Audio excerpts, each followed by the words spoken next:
Bab 43. Sore ini Romeo pulang lebih awal. Sampai di rumah, dia sudah ditunggu oleh istrinya yang masih memakai pakaian yang sama seperti tadi pagi.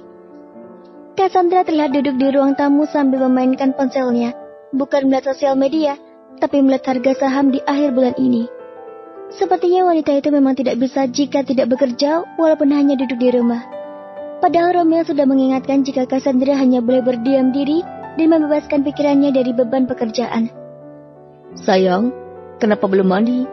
Tanya Romeo, berjalan ke arah Cassandra yang masih kusut dengan rambut acak-acakan. Semenjak kehamilannya, Cassandra memang jadi pemalas. Malas mandi terutama. Dia juga jadi malas sekali. Tapi Romeo malah suka. Tentunya dengan modusin terus istrinya itu. Cassandra meletakkan ponselnya ketika mendengar suara sang suami. Dia sudah keluar dari akun perusahaan. Kalau sampai Romeo tahu, pasti suaminya itu akan mengomel sepanjang malam. Masih malas? Masih sore juga. Belum malam? Nanti kalau udah jam 6 deh, jawab Cassandra sambil mengambil segelas susu yang ada di hadapannya itu. Wanita yang sedang hamil itu meminum susu warnila khusus untuk ibu hamil tersebut dengan cuek. Meskipun penampilannya sudah mirip seperti orang yang tidak mandi selama seminggu, tapi Cassandra tidak peduli sama sekali. Romeo hanya bisa menggeleng kepalanya melihat tingkah sang istri.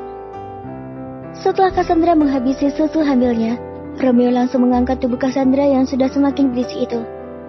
Ah, Romeo, lepaskan aku! Kamu harus mandi dulu sayang. Tidak baik ibu hamil mandi terlalu larut. Romeo melangkahkan kakinya sambil menggendong sang istri naik ke lantai atas. Mandiin tapi? Iya, pasti aku mandiin. Tapi jangan aneh-aneh. Enggak kok, paling cuma dikit. Dikit apa? Pasti minta lebih, seru Cassandra yang sudah masuk ke dalam kamar mandi. Amanda siapa? Tanya Cassandra. Calon kandidat sekretaris baruku.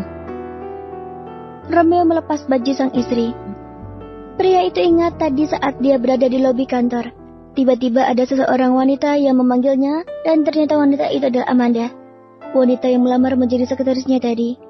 Amanda menangis di hadapan Romeo dan mengatakan jika dia menginginkan pekerjaan itu. Ibunya sedang sakit dan dia butuh biaya yang banyak untuk kesembuhan ibunya. Amanda bahkan berjanji akan bekerja dengan begitu baik dan kompeten di perusahaan Romeo.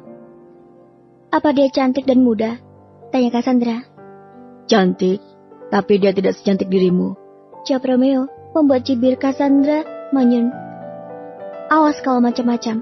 Selingkuh dengan sekretarismu lagi, akan kupastikan kau akan jadi miskin dan kulempar ke jalanan seperti gelandangan yang tidak ada yang mau dengan dirimu. Aku tahu kalau para wanita itu hanya ingin hartamu saja. Kalau kamu miskin dan tidak punya apa-apa, tidak akan ada yang melirik. Romeo mencium bibir Cassandra. Sekarang jadi pintar ngomong ya. Mana mungkin aku akan tertarik sama wanita lain. Kalau mendapatkan kamu saja itu sudah merupakan anugerah yang luar biasa. Apa mau kalau aku menyesal karena main wanita lain? Padahal istriku ini kalau marah melebihi induknya singa. Cassandra tersenyum.